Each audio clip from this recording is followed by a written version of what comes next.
pequeño pueblo olvidado por el tiempo donde la lluvia nunca deja de caer.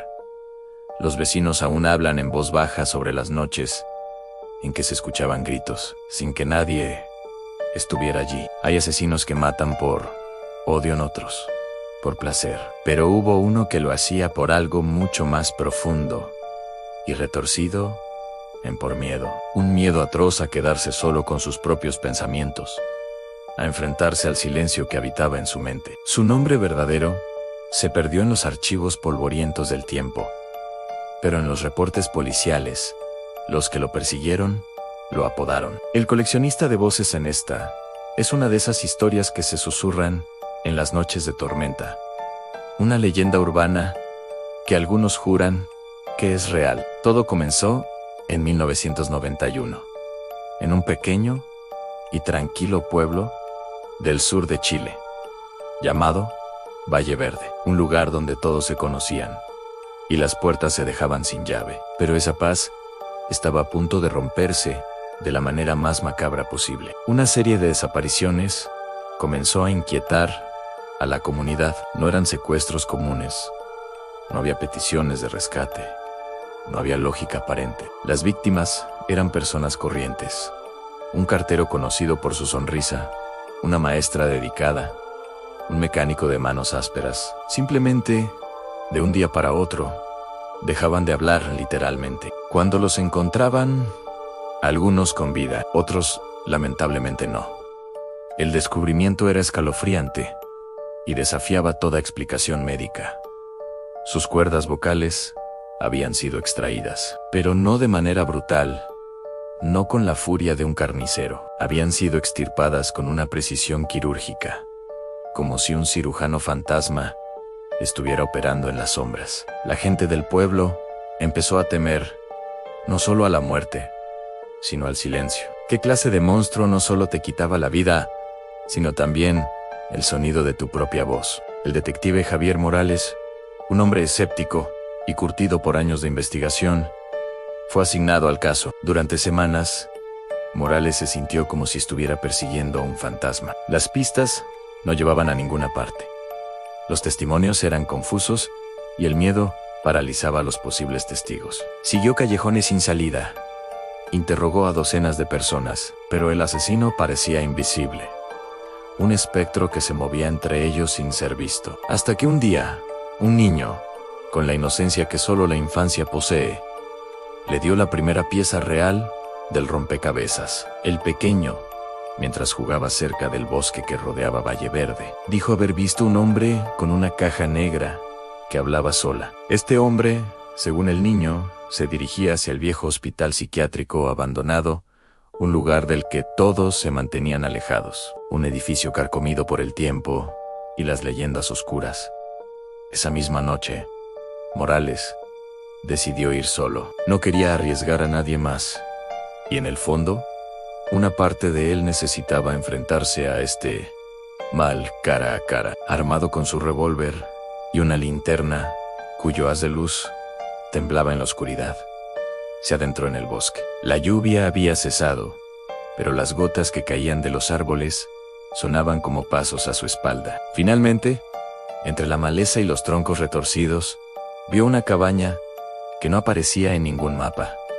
De su interior salía una luz parpadeante y un sonido que le heló la sangre. No era música, no era una voz, eran cientos, quizás miles de susurros superpuestos, un murmullo caótico y desesperado que parecía emanar de las mismas paredes de madera podrida. Con el corazón latiéndole en la garganta, Morales pateó la puerta. El olor que lo golpeó casi lo derribó, en una mezcla nauseabunda de formol, polvo y sangre seca. Lo que vio dentro era la materialización de una pesadilla. Las paredes estaban completamente cubiertas de estanterías, y en ellas, ordenadas meticulosamente, había cientos de cintas de cassette. Cada una tenía una etiqueta con un nombre y una fecha. En el centro de la habitación, sobre una mesa mugrienta, había un grabador antiguo. De sus altavoces salía ese coro infernal de voces. Morales se acercó, temblando, y pudo distinguir fragmentos de frases sueltas. «Ayúdame», decía una voz infantil. «Por favor, no me apagues», suplicaba una mujer. «No quiero volver al silencio». Gemía un hombre. Eran las voces de los desaparecidos. Pero eso no era lo peor. Junto a las cintas, en frascos de vidrio, llenos de un líquido amarillento, estaban las cuerdas vocales. Flotaban como especímenes macabros en un museo del horror. Sobre la mesa, Morales encontró varios cuadernos. La caligrafía era temblorosa, casi legible, la de una mente fracturada. Página tras página, el asesino detallaba sus rituales, sus miedos, su locura. Escribía que sufría de alucinaciones auditivas desde niño. Oía gritos, lamentos y risas burlonas que solo él podía escuchar. Un tormento constante que lo empujaba al borde de la demencia. Pero un día, una de esas voces, la más fuerte, la más dominante, le habló con una claridad aterradora. Le hizo una promesa, o más bien, una exigencia. «Si me traes más voces, si alimentas mi silencio con las suyas, yo te dejaré dormir». A partir de ese momento, el hombre comenzó su cacería. No buscaba matar, buscaba cosechar. Seducía a sus víctimas, las llevaba a su cabaña y antes de silenciarlas para siempre, grababa sus voces, sus historias, sus súplicas. Creía que al coleccionar sus voces en cintas y conservar sus gargantas en formol, estaba alimentando a esa entidad que vivía dentro de su cabeza, calmando al demonio que le susurraba en la oscuridad.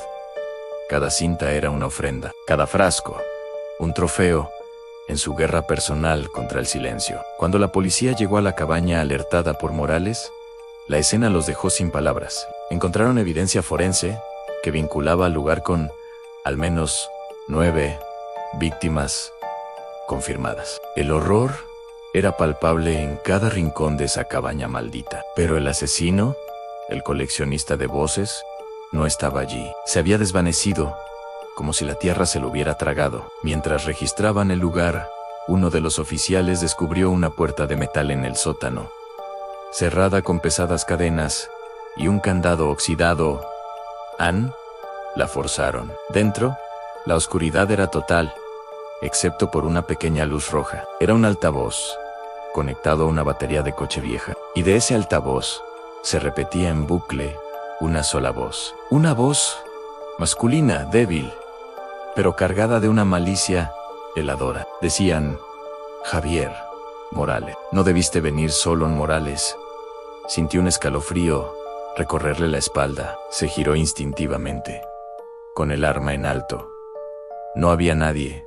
En el sótano estaba vacío. Pero entonces, su mirada se fijó en el grabador que aún estaba sobre la mesa, en la planta de arriba. El coro de susurros se había detenido. Ahora, una cinta nueva, recién puesta, estaba girando lentamente. Tenía una etiqueta escrita a mano, con tinta fresca. Decía en voz 10, Javier M. El detective Morales fue encontrado al amanecer, inconsciente en el suelo de la cabaña. Tenía una herida en la garganta, pero extrañamente, no había señales de lucha, ni huellas de otra persona. Cuando despertó días después en el hospital, el hombre que había enfrentado al mal en persona ya no era el mismo. No podía hablar. Los médicos dijeron que era un shock postraumático, pero la verdad era mucho más siniestra. Morales solo miraba fijamente a la pared, con los ojos abiertos de par en par y con una mano temblorosa. Escribía una y otra vez la misma frase en un bloc de notas: «No lo escuches cuando apague la luz». Oficialmente, el caso fue cerrado y sellado por el gobierno bajo la etiqueta de psicosis colectiva, una forma de enterrar una verdad demasiado incómoda para ser contada. Las cintas y todos los objetos de la cabaña fueron confiscados y almacenados en un depósito de evidencias de alta seguridad. El coleccionista de voces nunca fue encontrado, pero la historia no termina ahí. Los guardias que custodian ese depósito cuentan en voz baja que, algunas noches, cuando todo está en silencio, se escucha un leve sonido proveniente del cuarto de evidencias, número 23. Son susurros, apenas audibles, que parecen filtrarse a través de la puerta de acero, voces que piden: que suplican que alguien los deje salir. Sonido de estática. La voz del narrador se vuelve más baja, casi un susurro, con una leve distorsión de fondo.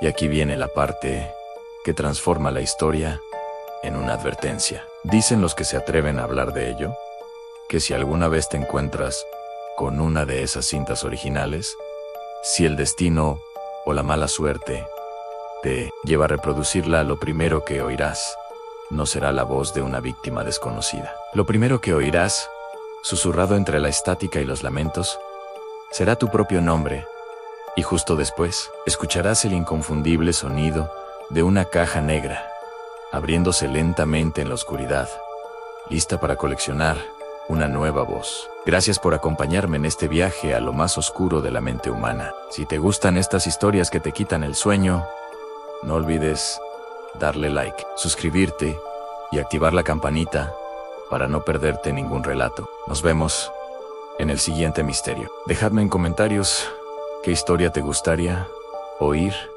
y puede que la siguiente sea la tuya.